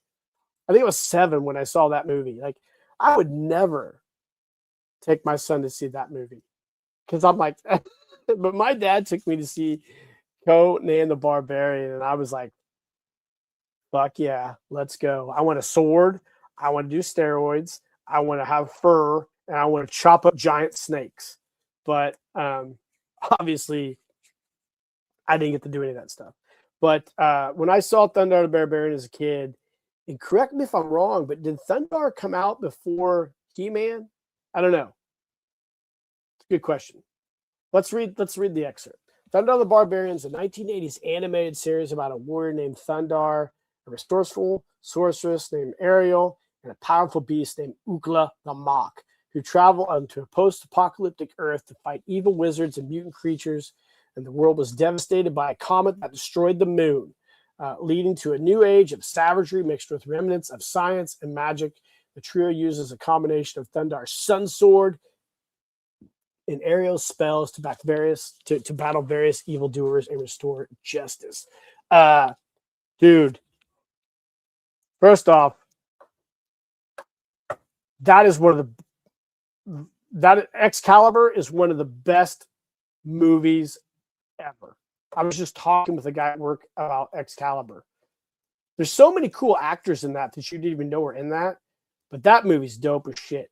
Excalibur is a fun movie. I could probably do a whole episode on the cool part of that Excalibur, like the Merlin, the armor of Mordred. Like that whole movie is awesome. I remember I watched it on HBO. I did not go to the movie theater to see it. I watched it on HBO. We'll get back. I'm glad you brought that up, Vern. So Thundar was awesome. I used to love watching it on Saturday mornings. I thought it was cool as shit. It's weird that we've only got action figures by Plain Mana for this iconic cartoon. I'm sorry. I've seen some people who 3D print accessory kits that you can like mount Thundar's head to like a Masters of the Universe Origins body. But dude, Thunder the Barbarian was one of my favorite cartoons as a kid. I loved it. I loved Ariel, Ookla, ride. I even do that to my wife and son. When we get ready to go somewhere, I'm like, Ollie, Kate, let's ride. And they look at me like I'm the dumbest person on the earth. But Conan the Barbarian was the shit to me when I was a kid. Or I'm sorry, Thunder the Barbarian was a shit to me when I was a kid. It was so fun. And I miss it. And again, like Battle of the Planets, please never remake this ever. Don't touch it. You can do comics. Netflix, stay away from it. Don't even freaking look at it. I don't want to even see you as much as even mention it in the production meeting. Cartoon's perfect the way it is.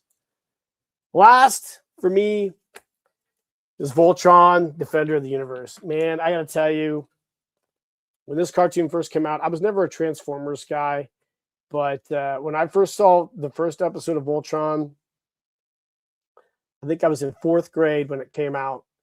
That was a wild year. 4th grade's a tough year. I am not looking forward to my son going through 4th grade. I hated 4th grade. But I loved Voltron, man. Voltron was the shit. I was so stoked to watch that cartoon. And when the Matchbox toys came out, dude, I was completely infatuated with those toys.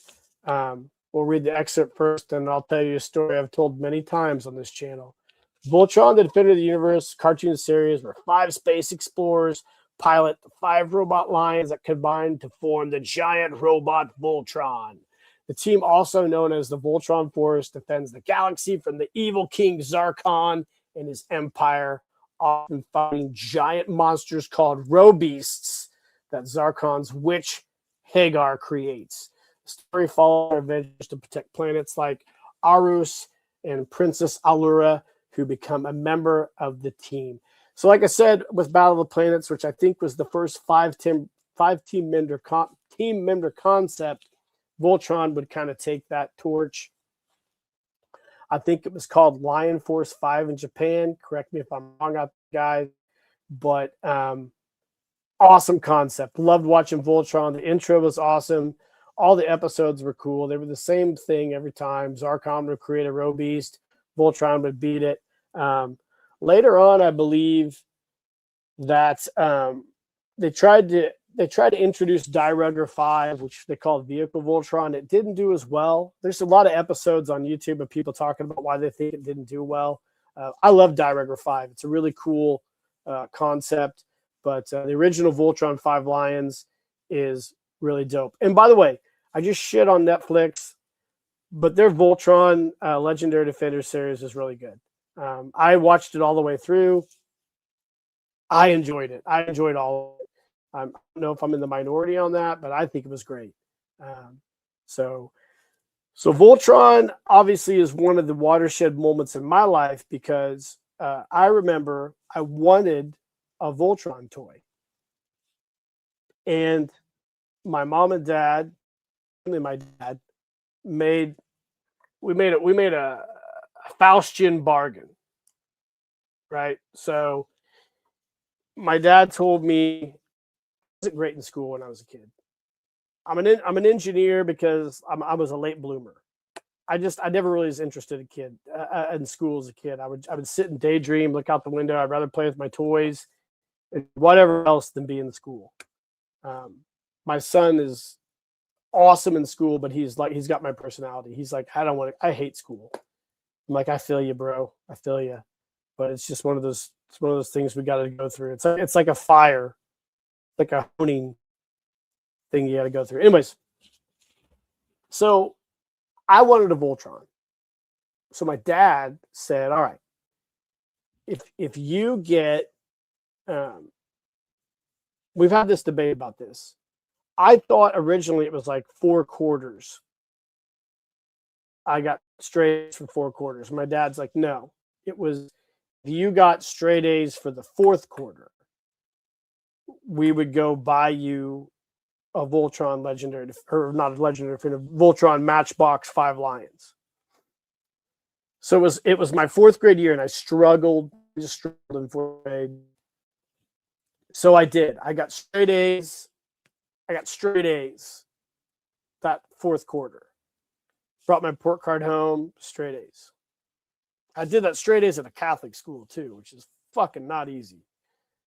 So we went to Walgreens because Walgreens was the only place that had the 5 Lions robots. Walgreens is a little pricier than everybody else.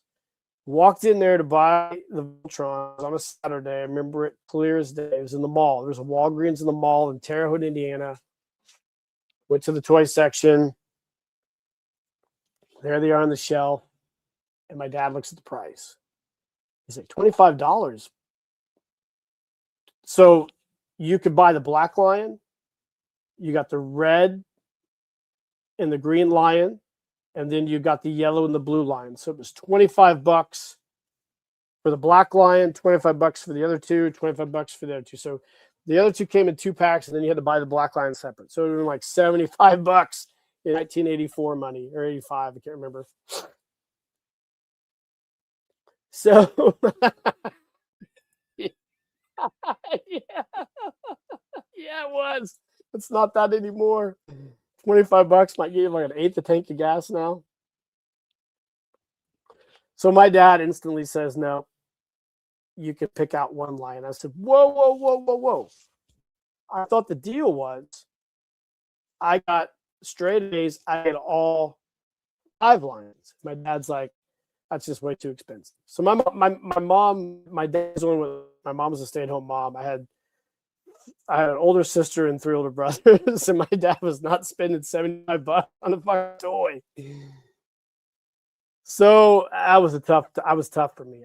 That scarred me for the rest of my life. That's probably why I collect all the shit that I collect, is because that's the trauma that was laid on me about the Voltron. I call it the Voltron 5 Lions incident. Every year we get together for holidays, I still talk about it. My mom's tired of hearing me talk about it.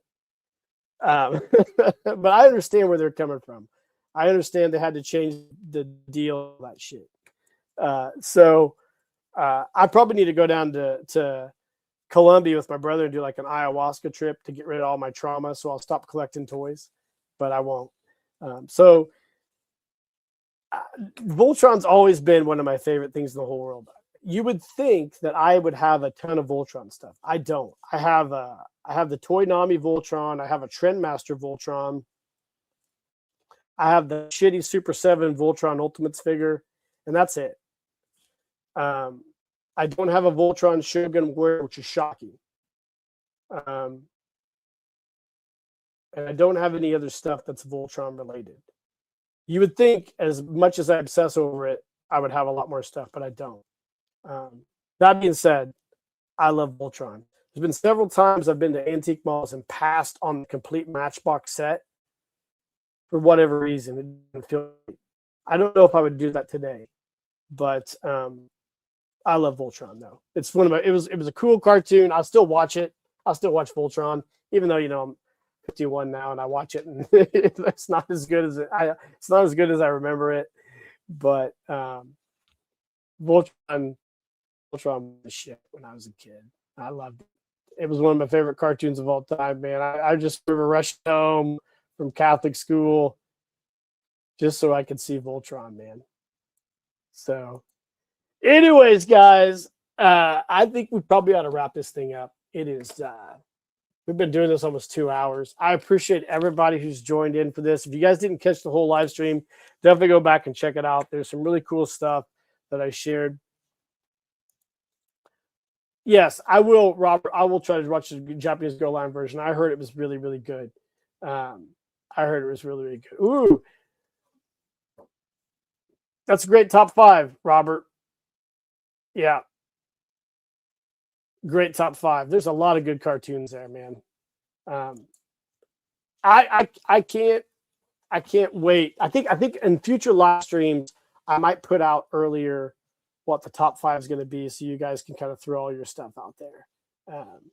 But guys, this has been a great live stream. There's been a lot of stuff I've shared with you. Again, if you didn't tune in early, check it all out. There's a lot of stuff we shared that we're going to be kind of dropping.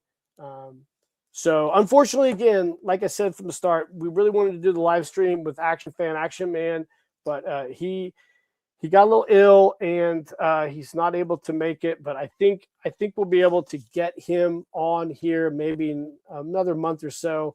But coming up in a couple weeks, we've got the world famous Ernie's Attic. Ernie hopped out there in California. This will be my second guest from California, Vern being the first. And I think it's going to be a fun one. Ernie's super dope dude.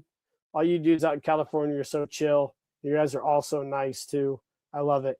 And then after Ernie comes on in a few weeks, we're bringing back to the shop from South America, Largo's Lair. So Largo's going to come. I've been talking with him. It's been a long time since him and I have talked. He's down there in, is it Guatemala? I think so. It's Guatemala. But Largo's going to come on here, and we're going to have Watson Shop with him, I think, in April. I've been reaching out to some other people to come on, some new people. I haven't heard back from some of them. I hope my anti-YouTube Google post didn't turn a lot of people off. I hope not. But anyways, if it did, it did. So I had a great time tonight. This is really fun. I'm glad we did this impromptu live stream. I enjoyed it. A lot of shit on here. Go back and watch it. There's a lot of cool stuff. If there's anything you guys want to see me try to make, let me know. In addition to all the stuff I've made, I am going to be dropping some mummies. And my goal moving on in the future is a lot of the stuff that I make for my photo stories, like my creatures, probably just going to put those on Skunk Works Studio shop as well. If somebody wants a really cool monster for their collection. So, guys, happy Friday. Hope you guys are all doing great out there. It's a fun to be alive. It's all crazy time. Stay safe.